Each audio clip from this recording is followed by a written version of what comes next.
despertamento da consciência. Espera aí, que aparece uma coisa aqui na tela. Então, olha só, o amadurecimento só acontece a partir do despertamento da consciência. Por quê? Porque antes nós estamos na consciência de sono, estamos dormindo, como já estudamos anteriormente. E nessa consciência de sono, nós não nos percebemos. Nós não conseguimos perceber aquilo que é importante para nós. E, muito menos, perceber aquilo que precisa ser modificado. Nós agimos de uma forma assim, imatura, sem pensar, achando que estamos agindo muito bem, porque nós estamos cegos. Cegos para perceber o nosso íntimo. A gente percebe muito o outro, não é verdade? Jesus mesmo falou, né? Vedes um argueiro no olho do próximo, mas não vedes uma trave no seu olho. Então, é muito fácil essa visão do outro, mas a nossa visão íntima ela é difícil. Ela é muito trabalhosa. E ela coloca aqui, ó, ela nos fala num jogo de interesse. O que é o jogo de interesse? É aquele momento em que nós percebemos os enganos do passado, né? Já despertamos, já percebemos, e queremos mudar, optamos por mudanças. Mas acontece que nós vacilamos entre um e outro, porque essa mudança é dolorosa, como ela coloca. Dói muito, é um parto doloroso. Sairmos daquela situação de acomodação que estávamos, tranquilo, e agora nós temos que fazer uma revolução lá dentro de nós, uma revolução íntima. Dói? Dói muito. E como dói? Mas é necessário, é importante. Jesus, naquela parábola do filho pródigo, quando ele fala que o filho pródigo caiu em si. Cair em si é a palavra-chave para a nossa transformação. O que vem a ser o cair em si? Ele percebeu-se em todos os seus enganos e passou por essa dor profunda de reconhecer, porque dói muito, né? Ver o erro do outro é fácil, agora ver o nosso não, é difícil. Nós camuflamos às vezes, e muitas das vezes nós projetamos a culpa para outro. Ah, eu sou assim por causa de fulano, de ciclano, e não queremos assumir. Mas é porque dói, gente. Isso é um processo que acontece com todos nós, como diz Joana. Então, nesse momento, tem que ter o quê? O auto-perdão. Porque sem o auto-perdão e sem o auto-amor, nós entramos em desequilíbrio. Desequilíbrio emocional muito grande, é auto-amar-se, né? E por que o filho pródigo caiu em si? Por causa da dor. Se não houvesse a dor, ele cairia em si? Não. Então, a dor aí, ela é importantíssima nesse momento do despertamento, a dor, não é isso? Porque enquanto ele estava numa vida maravilhosa, né, usufruindo de todos aqueles bens terrenos que o pai lhe proporcionou, ele estava ótimo, estava muito bom. Mas na hora em que ele entrou naquela situação difícil, como Jesus conta na parábola, aí ele cai em si, aí ele percebeu todos os seus enganos. Então, bendita dor que nos faz acordar, despertar. Sem ela, talvez nós ficássemos aí, né? Achando que está tudo muito bom, muito bem, né? Nesse marasmo, que às vezes nós estamos no marasmo, né? Deixando a vida nos levar, né? Vamos dançar conforme a música? Não, nós não temos que dançar conforme a música, não. Tem que saber se essa música nos convém, se ela é importante.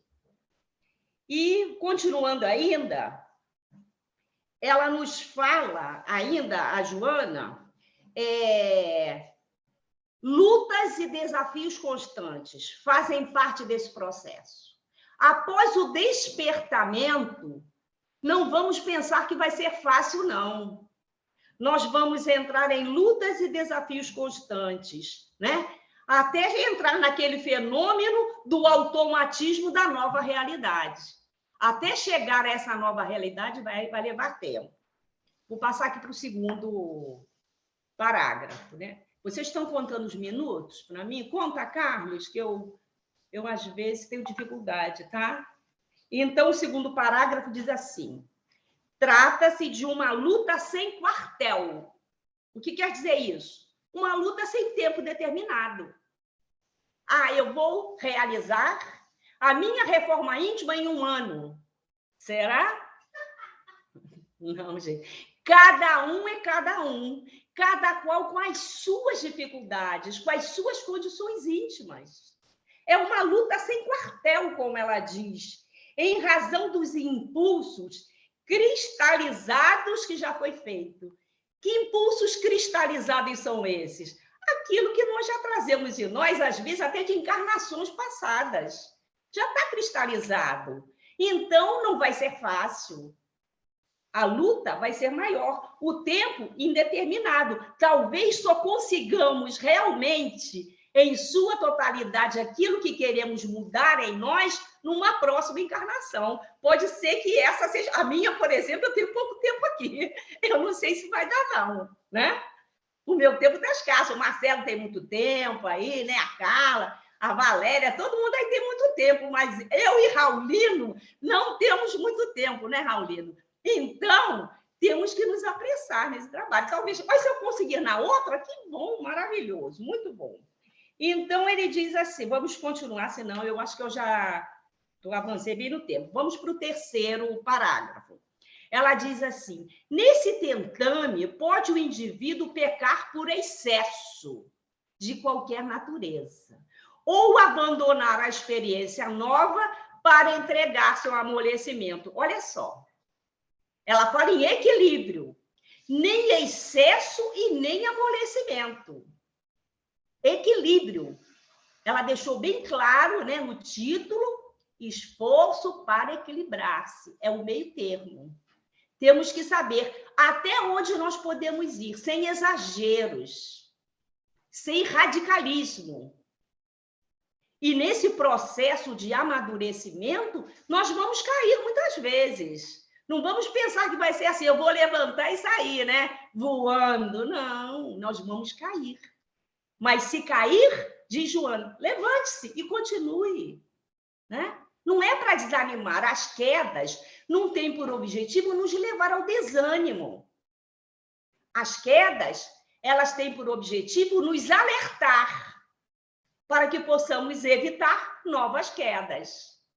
Por que eu caí? Onde foi que eu caí? Qual foi a pedra que eu tropecei?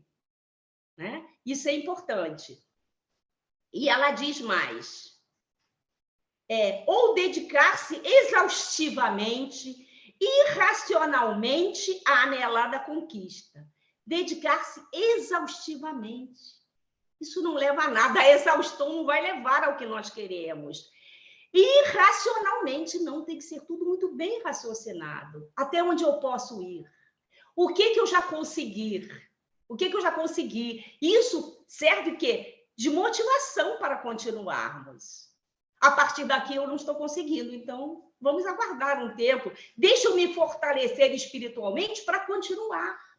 Não vamos tentar conquistar aquilo que nós ainda não estamos aptos a conquistar. E vamos para o quarto parágrafo. O ideal é sempre o equilíbrio, que constitui medida de avaliação das conquistas logradas. O equilíbrio é que vai nos dar a medida daquilo que nós realmente já conseguimos. Vamos para o 5. O equilíbrio é a harmonia entre o que se aspira e o que se faz. Eu aspiro isso. O que eu já consegui fazer? Eu consegui assim. Consegui isso? Está ótimo. Foi o que eu consegui? Consegui só dar um passo? Consegui dar 10 passos? Consegui dar consegui dar meio passo? Ótimo. É a minha condição. Não podemos exigir de nós aquilo que está ali, além da nossa capacidade. Senão, nós entramos em pânico e não resolvemos nada, não atingimos, chegamos a lugar nenhum. Aí ela diz: equilíbrio é harmonia entre o que se aspira, aquilo que a gente quer, e o que a gente que se faz. E como se comporta emocionalmente. Se essa minha busca está me trazendo ansiedade e eu não estou bem, então eu não estou agindo corretamente, eu não estou sabendo buscar. Para tudo, vamos começar de novo. Esse problema emocional, ele é seríssimo. Todos nós sabemos, né? Como a emoção interfere na nossa conduta, não é? E nos leva, às vezes, até a situações muito desagradáveis. Sem ansiedade pelo que se deve produzir. Ah, mas eu não estou avançando muito. Não tem importância. Sem conflitos por aquilo que foi conseguido. Trata-se de uma conquista interior, capaz de medir sem paradigma estático. Não tem um paradigma, não tem modelo. Ah, eu tenho que alcançar isso assim, assim, em tanto tempo. Não, não tem paradigma. Sem paradigma, o valor das próprias conquistas, detectando-se falhas do passado, no comportamento com tranquilidade e naturalidade. Olha só como isso é importante. Detectar falhas do passado. Quem não tem? Todos nós temos, né? Mas com tranquila naturalidade. Tranquila naturalidade. Ah, eu sou um monstro porque fiz isso. Não. Eu não sabia. Naquele momento que eu agi assim, eu não sabia. Agora eu sei. Agora eu já posso realizar essa mudança. Refazer-se o caminho, corrigir-se os equívocos. E quando se descobrir acertos, ampliá-los serenamente. Sem extravagância ou presunção. Ah, mas já consegui muito, eu sou ótima. Não. Sem presunção. Compreendendo que apenas se encontra no limiar do desenvolvimento interior. Ela diz que nós estamos no limiar do desenvolvimento interior, no começo. Estamos começando. Do amadurecimento profundo do ser psicológico. Então, acabou o meu tempo. Fiz os 15 minutos, Carlos? Certinho, faltou até um minutinho, se quiser complementar. Faltou um minutinho. Eu dou de quebra para o Marcelo continuar. Você, Marcelo. Opa, um minutinho a mais. Qualquer coisa eu retribuo o favor e deixo para o Rodolfo. Mas vamos lá. Então, Luciane, primeiramente, obrigado, né, pelas suas palavras. Depois de te ouvir, a gente já começar a falar é até meio difícil, porque são palavras que impactam mesmo, né? E tem que se fazer serem impactadas, né? A gente tem que refletir. A gente sempre fala toda quinta, né? Não adianta a gente ouvir as reflexões, né, que nós trazemos, todos colaborativamente, e não fazer nada, né? A gente tem que aplicar isso de alguma forma. E aí, quando você falou, Luciane, sobre a dificuldade do equilíbrio, eu fico pensando, não é só no sentido da gente alcançar o equilíbrio, mas também da gente entender o que é o equilíbrio. A gente ainda está um pouco distante, a gente tem essa dificuldade de... Porque o equilíbrio, de uma forma assim, mais teórica, todo mundo entende. Ah, nem excesso, nem pouquinho, lá, lá, lá. Mas e na nossa vida? E no nosso contexto, nas nossas emoções, nos nossos pensamentos, o que é o equilíbrio para cada um de nós? Com certeza, cada um vai pensar em algo diferente. Porque, afinal de contas, estamos numa reencarnação totalmente diferente, estamos, né, com objetivos, com metas totalmente diferentes e trazemos coisas do passado totalmente diferentes. Por isso que fala que o equilíbrio não tem um paradigma estático, é um paradigma dinâmico, é um paradigma que se movimenta, né?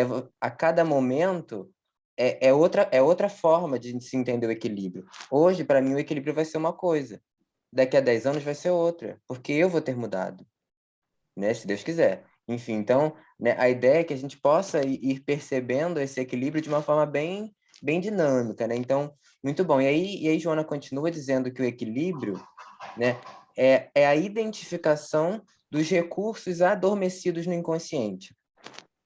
E aí, o que isso quer dizer? Muitas vezes a gente quer forjar um equilíbrio, a gente quer fingir que tem um equilíbrio, porque tem que ter, não, só equilibrar. E aí a gente tem que parar e pensar, o que está na minha mesa, de fato? Não adianta eu colocar um paninho cobrindo uma coisa ali para, né, simular um equilíbrio. Então, a gente precisa realmente olhar para a gente, como o Ceni falou muito bem, e reconhecer quais são os recursos que estão ali. E quando eu falo de recursos adormecidos no inconsciente, não quer dizer que é algo totalmente inatingível. O que demanda é o autoconhecimento, o autodirecionamento. Né? A gente olhar para nós mesmos e buscarmos, de fato, o que está ali impedindo determinadas conquistas, nos dificultando a superar determinados obstáculos. Né? Então, a gente precisa ter uma visão muito ampla. Antes da gente tentar fazer alguma coisa e mudar, e mexer, e jogar para cima, jogar para o lado, a gente precisa parar e olhar para dentro para a gente reconhecer o que está na nossa mesa. E aí a gente fazer a arrumação buscando esse equilíbrio que a gente está falando tanto aqui. Né? Então, de fato, a Joana ressalta, nesse processo de equilíbrio, de identificação desses recursos, o trabalho na autoidentificação. A gente só vai buscar essa harmonia a partir daquilo que existe. Por exemplo, se eu coloco as minhas dificuldades, né, que todos temos, né, enfim, não é algo específico de nenhum de nós, todos temos as nossas dificuldades necessariamente, porque estamos todos em evolução, trazemos as nossas dificuldades do passado, pelo menos, mesmo que essa encarnação tenha sido perfeita de alguém aí, se for, legal, parabéns, mas pelo menos do passado a gente traz as dificuldades, então não tem para onde correr. Se a gente pega as dificuldades que naturalmente vão emergir à medida em que a gente se torna consciente delas, se elas emergem, a gente joga debaixo do tapete, o que acontece? A gente joga ali uma vez, bota, não, agora não posso pensar nisso, coloca ali de novo. Aí eu chego em casa, na casa mental, eu vou andar pela sala, e aí eu passo por cima desse tapete, mas tem tanta coisa que eu caio. Claro que eu caio. Eu colocar no tapete não significa que não está ali. Que a gente tem isso, né? Ah, não tô vendo, não tem nada. Não tem nada ali. E o tapete totalmente desnivelado, porque tem um monte de coisa que a gente esconde. Né? Então a gente tem que parar para analisar, de fato, o que a gente tem que fazer. Se a gente deixa a bagunça debaixo do tapete, a gente nunca vai ter noção de qual é o nosso trabalho na arrumação. E aí o que acontece? A gente se frustra, porque a gente, tá tudo arrumadinho. Aí abre o tapete, putz. E aí por isso que o autoconhecimento é tão difícil. Porque a gente não consegue perceber aquilo que está ali, porque a gente finge, né? É um mecanismo de defesa. Ninguém quer sofrer, ninguém quer, adoro sofrer, é uma beleza sentir dor. Ninguém pensa assim, né? Então é muito fácil, quando a gente não se torna consciente, da gente colocar debaixo do tapete e esconder. E aí, Joana, né? Enfim, toda quinta a gente recebe, né? Uns 2 tapas na cara de vamos lá, vamos olhar para si, vamos buscar, vamos querer, né? Enfim. E aí dentro de todo esse processo, Joana traz uma frase, né, uma célebre frase, na verdade, de um filósofo sofista chamado Protágoras. Protágoras. E aí ele diz assim: o homem é a medida de todas as coisas. O que significa isso? Que o homem é a medida de todas as coisas. Significa que nós temos que ser egoístas e nos colocarmos acima de tudo? Não. A gente já ouviu a palavra medida hoje na fala da Lucemir, quando ela dizia sobre o equilíbrio. A medida do meu equilíbrio, a minha medida sou eu.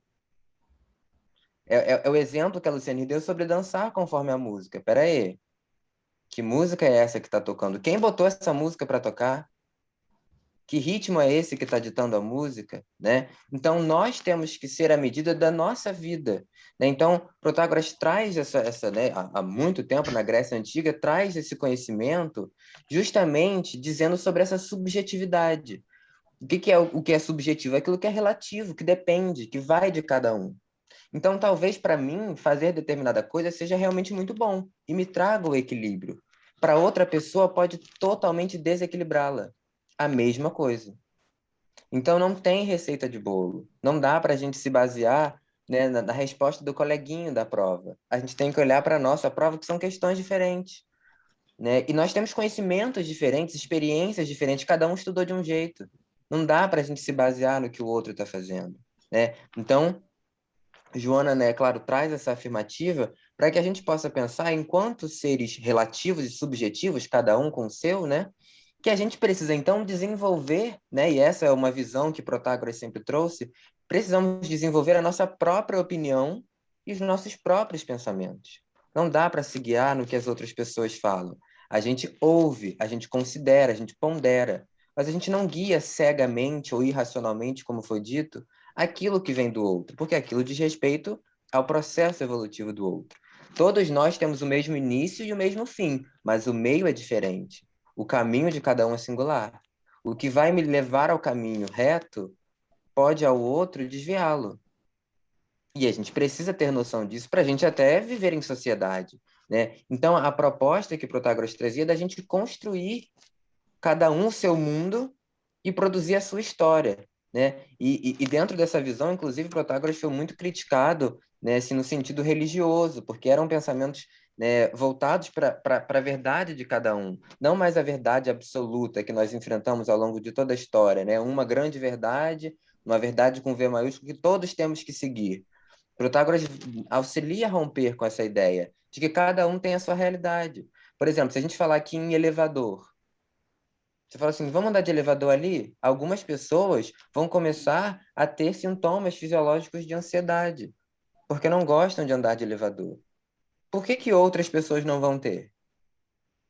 O problema não é o elevador? Por que que o elevador é um problema só para algumas e não para outras? Porque é a nossa verdade, é a nossa interpretação do mundo. Para mim, eu vejo a palavra elevador e eu interpreto perigo, ameaça. Claro que eu vou ficar ansioso. Agora, para outra pessoa, vem meio de transporte. Tranquilo. Então, cada um tem a sua interpretação, cada um tem a sua verdade. E aí, Joana vem, enfim, né, trazer luz a esse conhecimento para que a gente possa entender, né, e a gente já falou do nosso processo de individuação, então que a gente possa entender o nosso processo. E aí, complementando, né, Joana traz um pensamento de Heráclito, que foi um filósofo pré-socrático, né, e uma das pessoas, inclusive, que inspirou Protágoras nas suas reflexões, diz que a natureza ela gosta de se esconder. Olha que interessante.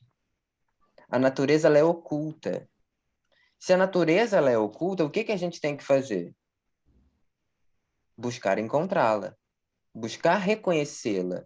E essa construção da realidade, que é individual, ela se dá num tripé, num triângulo, que é o ver, o ouvir e o dizer. Então, a todo instante, nós vamos construindo a nossa realidade e reconstruindo.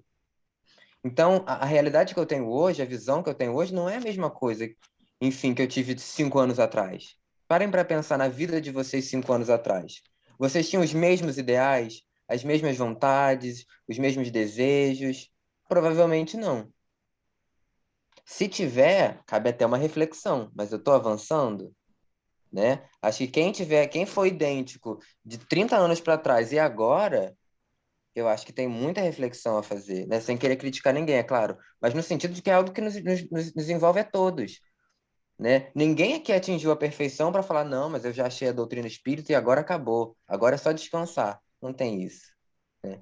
A doutrina espírita nos convoca da mesma forma que Protágoras fez, nos convocando a agir, a pensar, a se colocar no mundo a partir da nossa realidade, que é construída a partir desse conhecimento que Heráclito traz da representação do mundo, da descoberta da nossa representação do mundo, né? E essa natureza oculta que Heráclito traz, ela pode se relacionar com o nosso inconsciente, porque o nosso inconsciente ele é oculto.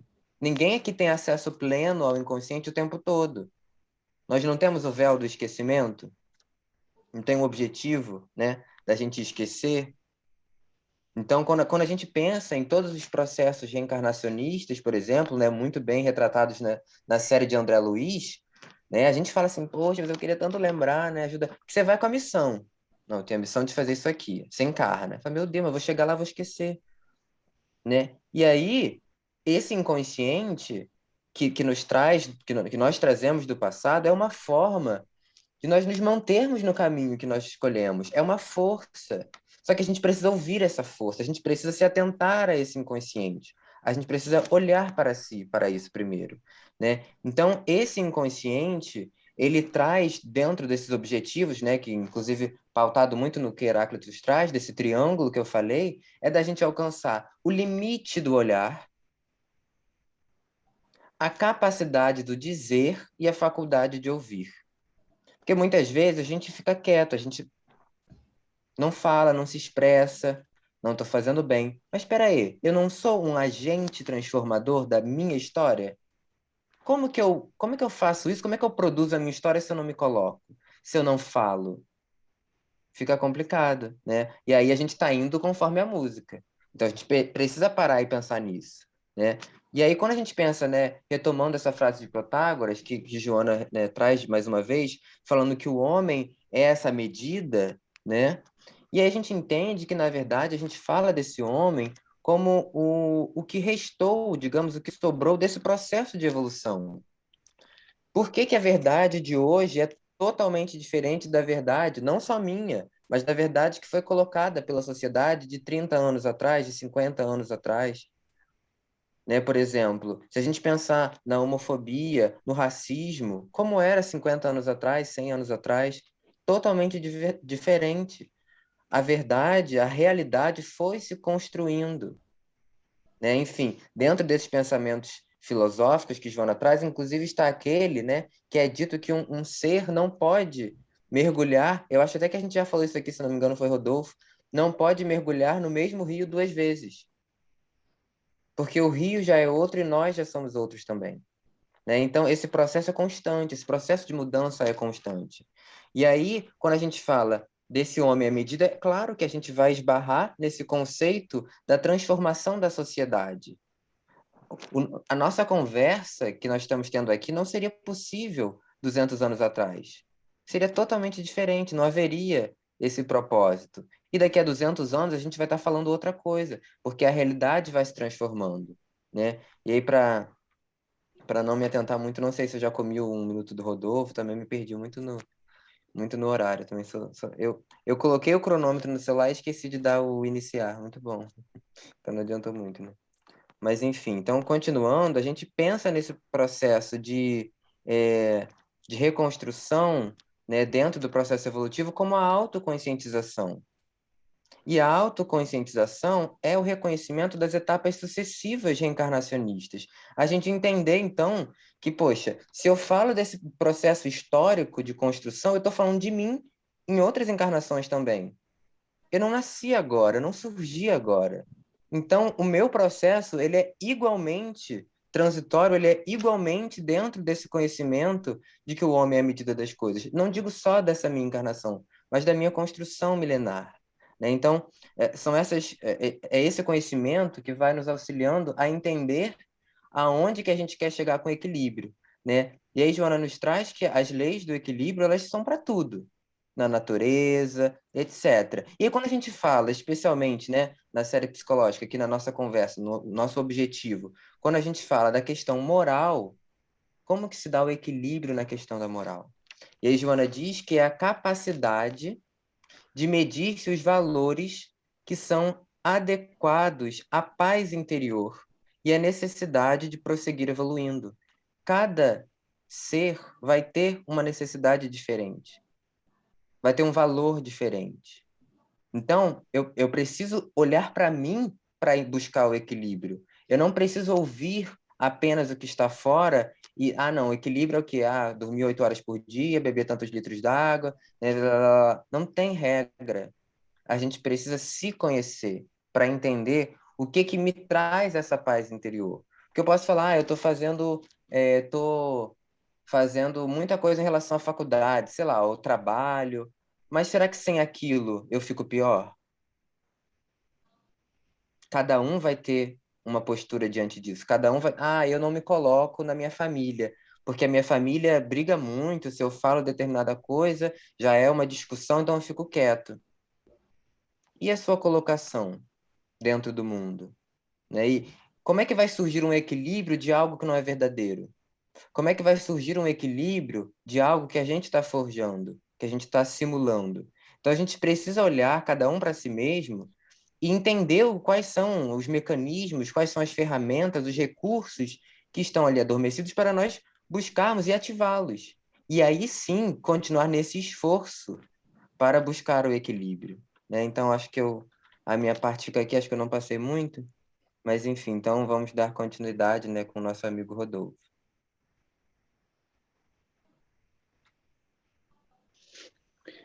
Muito bom.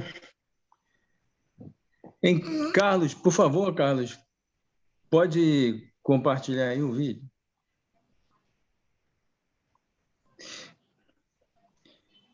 Então, queridos irmãos e irmãs, dando continuidade aí, né, participação da Luceni e do Marcelo, esforço para equilibrar-se.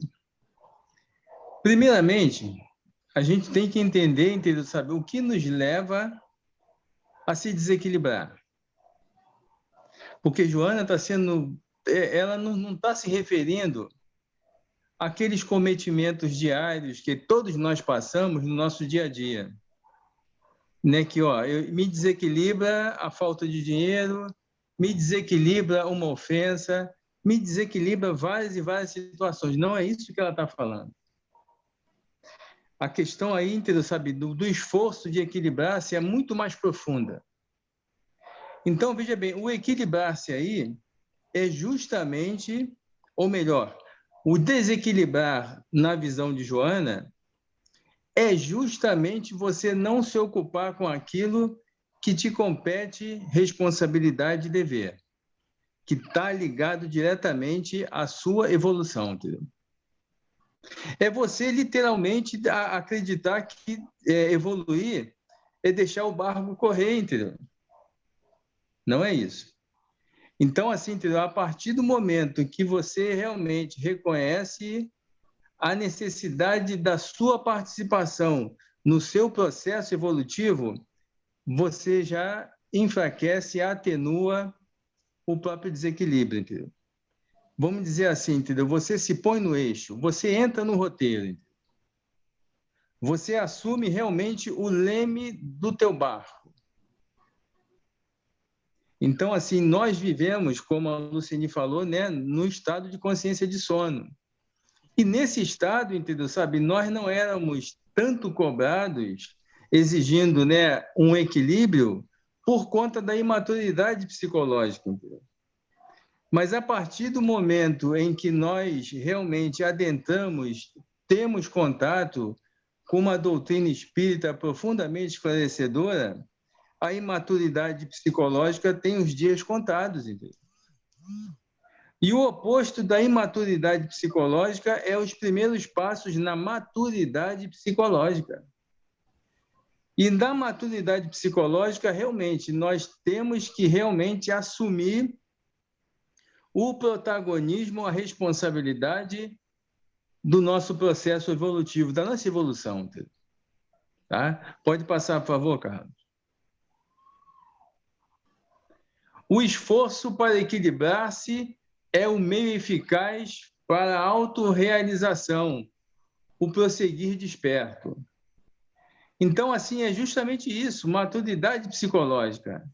Autorrealização não é aquilo que nós conquistamos e nos ocupamos unicamente no mundo externo a nós, entendeu? Autorrealização diz respeito a você realmente conquistar, entendeu? Sabe, virtudes, enfrentar dificuldades, vencer inclinações mais no seu mundo íntimo, entendeu? E aí uma coisa interessante, se cada um de nós temos necessidade de arrumar a casa, e casa que eu digo, né, é o seu próprio coração, é o seu próprio mundo íntimo, todos nós temos necessidade de arrumar essa casa. E eu pergunto a vocês, quem desarrumou a nossa casa? Quem foi realmente a pessoa ou as pessoas que tiveram uma participação efetiva nessa desarrumação da nossa própria casa? Esse é o primeiro passo para a gente realmente, entendeu, sabe, né, assumir a responsabilidade e o protagonismo do nosso crescimento moral, entendeu? Se a gente realmente acreditar e ficar buscando possíveis culpados dessa desarrumação, a gente vai perder tempo e vai continuar realmente aflito em desequilíbrio. Porque a única pessoa que tem capaz e poder de realmente desarrumar o nosso mundo íntimo somos nós mesmos, mais ninguém. Então, se nós formos aquelas pessoas que desarrumamos, nós temos a capacidade de, a partir de agora, começar uma arrumação, entendeu? E a partir do momento que você realmente reconhece isso, você passa literalmente o quê? A atenuar o impacto, né, desse conflito, entendeu? Você passa realmente ali, entendeu? Sabe, né, a enfrentar as suas próprias vicissitudes, entendeu?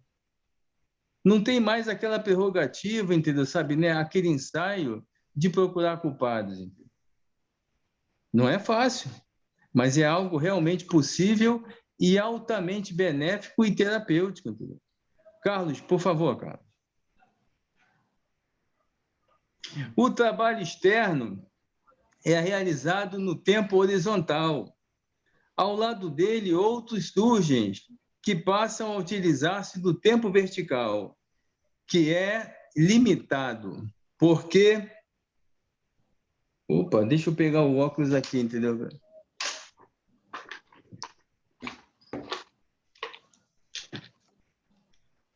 Eu nem imaginava que ia ficar uma letrinha tão pequena assim, entendeu?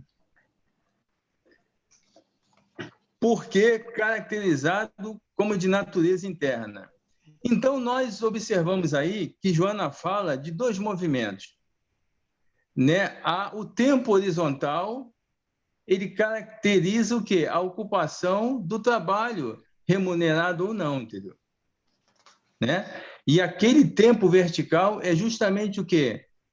Aquele compromisso, entendeu? Da arrumação dessa casa que todos nós devemos ter, entendeu?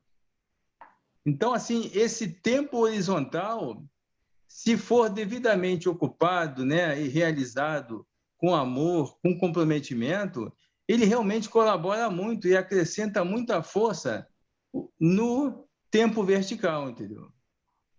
Ou seja, entendeu, sabe, né? O tempo horizontal, ele é limitado, entendeu? O tempo vertical, entendeu, sabe, ele é somente 24 horas do dia, todos os dias. Ou seja, é você realmente, entendeu, sabe, né, ó, está realmente envolvido e com propósito de causa nessas duas realidades, entendeu? Eu vou me desenvolver profissionalmente, vou estudar, vou aplicar, vou ser ético, mas eu não posso, em hipótese alguma, entendeu, sabe, esquecer o quê? Do compromisso e da necessidade de eu promover as reformas, os embates dentro do meu próprio mundo, entendeu? Ou seja, entendeu, sabe, não comporta aí uma dicotomia, um excelente profissional e um péssimo ser humano, entendeu? Isso tem que realmente caminhar junto, entendeu? Porque a partir do momento em que você realmente determina, bota como prioridade na tua vida, eu quero ser uma pessoa melhor. Não assim almejar a perfeição, não. Mas isso é um propósito. E o propósito, ele dá sentido à nossa vida. Ele faz com que a gente realmente levante e tenha para onde caminhar.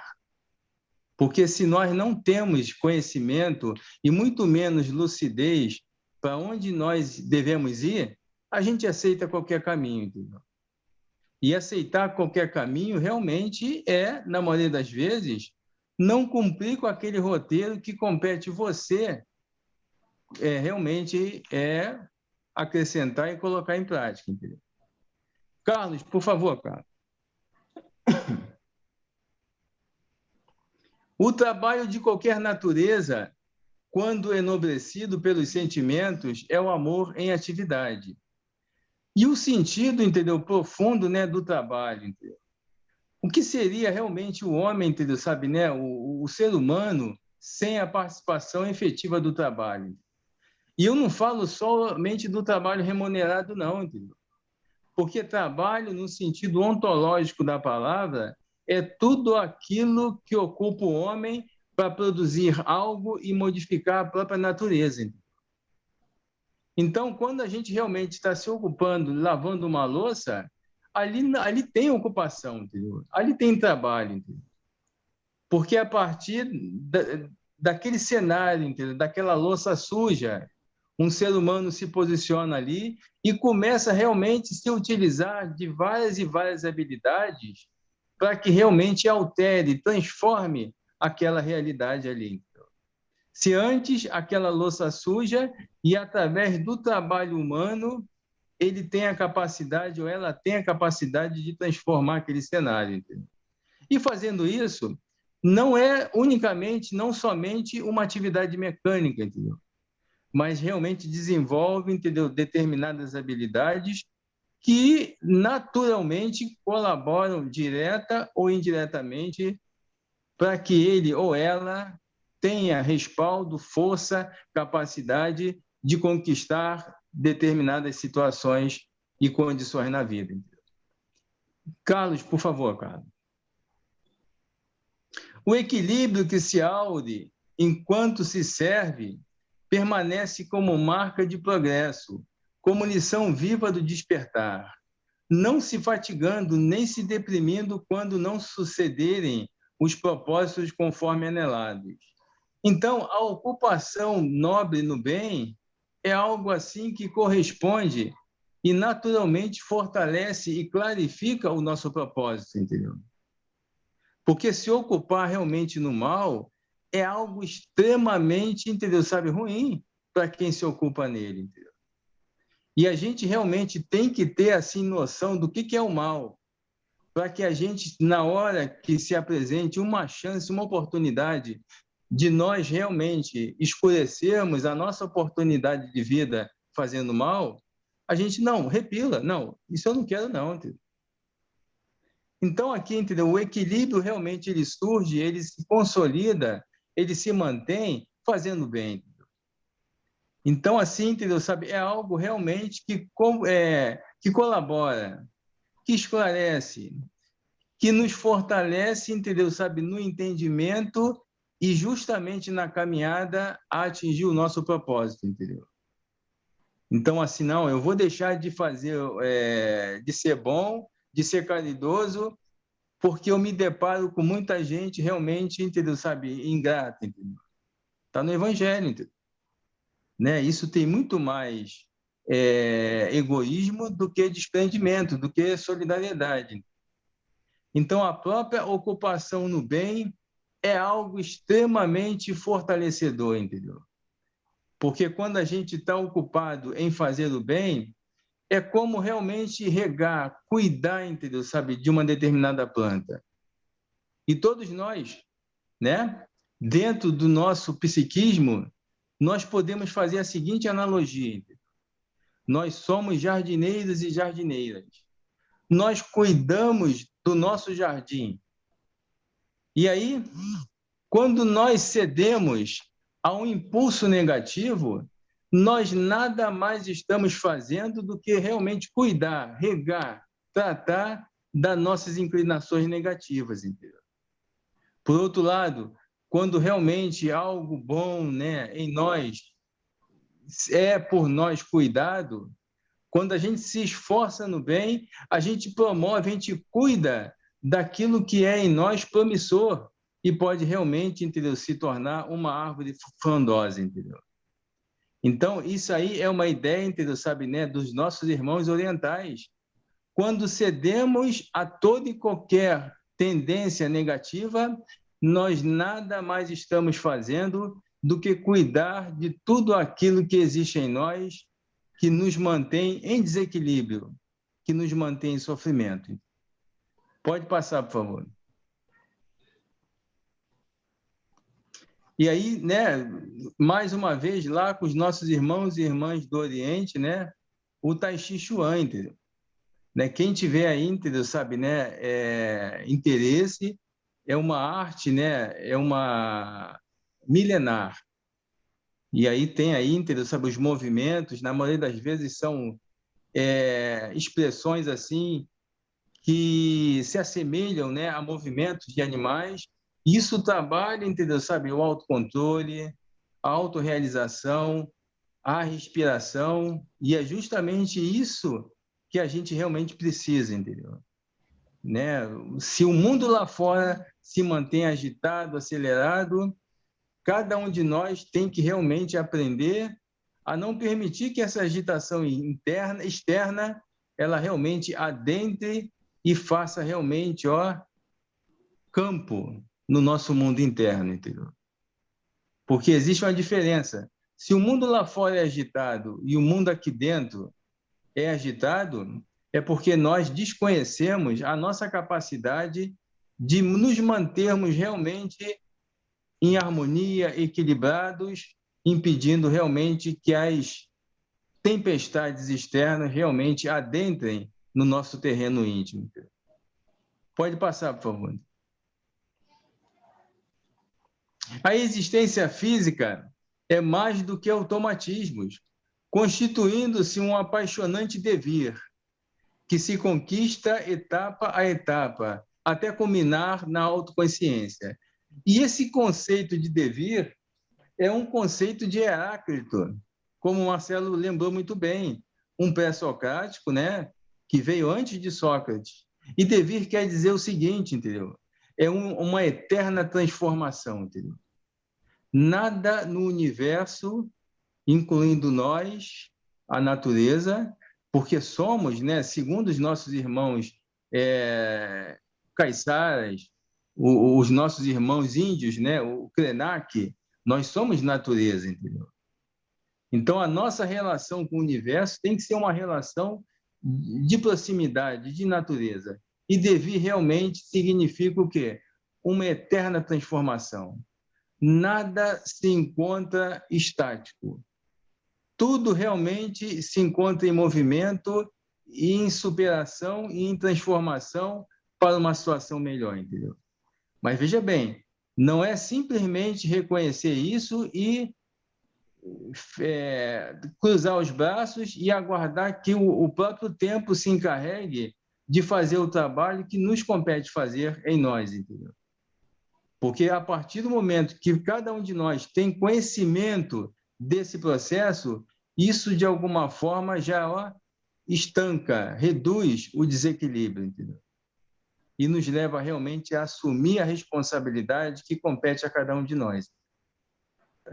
E a vida realmente se torna uma vida rica, entendeu? Não no sentido financeiro, mas no sentido que você, entendeu? Cada pessoa percebe aquelas pequenas, mas importantíssimas vitórias, entendeu? Percebe que realmente, entendeu? Sabe, direciona a sua atenção justamente para situações e aprendizados que enriquece a sua própria experiência de vida. Por favor, Carlos. O esforço nessa leitura psicológica pode ser descrito como tenacidade, para não se deixar vencer pelo marasmo, pela acomodação, pelo limite de realizações conseguidas. É o investimento da vontade para crescer mais, alcançar novos patamares, desembaraçar-se de toda a peia que retém o espírito na retaguarda, entendeu? Então, assim, é um trabalho profundamente amoroso, entendeu? A gente realmente, entendeu, sabe, que desarrumou a casa por muito tempo, a gente tem que ter amor, né, por nós mesmos, na arrumação dessa casa, entendeu? E porque a partir do momento em que você realmente assume, né, eu realmente, a partir de agora, eu quero me conhecer, entendeu? E esse autoconhecimento, na maioria das vezes, vai nos apresentar, entendeu, coisas que nós não queremos perceber, entendeu? Mas justamente nessa percepção dessas mazelas, dessas sombras, a gente tem que ter um olhar de carinho, de amor, entendeu? Entendendo que por trás dessas mazelas tem um manancial de luz, incrível, entendeu? E a nossa essência não é mazela. A essência de cada um de nós é luz. A essência realmente que nos faz acordar todos os dias é uma essência iluminada, entendeu? É tudo aquilo que nem temos capacidade no presente momento de imaginar, entendeu?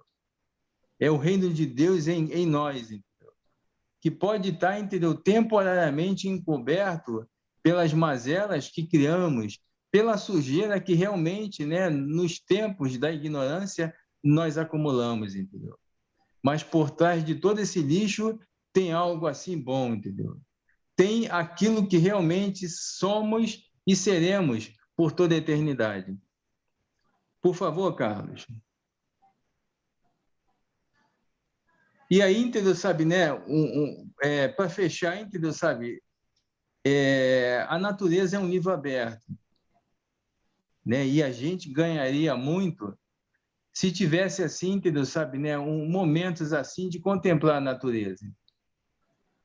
Ou seja, entendeu, sabe, né? A natureza não é algo assim fora de nós, porque nós, seres humanos, fazemos parte, nós somos natureza. E aí, no momento em que você percebe, no momento que você dedica uma contemplação assim, entendeu? Diante de uma beleza natural, como essa foto, entendeu? Os raios de sol, entendeu? Os passarinhos cantando, tudo isso, entendeu? Desperta em cada um de nós aquilo que temos em essência, entendeu? Tudo isso é fator de nos clarificar o que devemos fazer para nos manter responsáveis na nossa própria construção moral e espiritual, entendeu? Então, assim, entendeu? Isso é tão benéfico que tranquiliza, reduz, amansa, desacelera a nossa mente, entendeu? E faz com que a gente realmente, entendeu, sabe, se permita acumular sentimentos nobres, porque isso realmente é um convite para que a gente desperte em nós os nossos melhores sentimentos, entendeu? É isso aí, meus irmãos.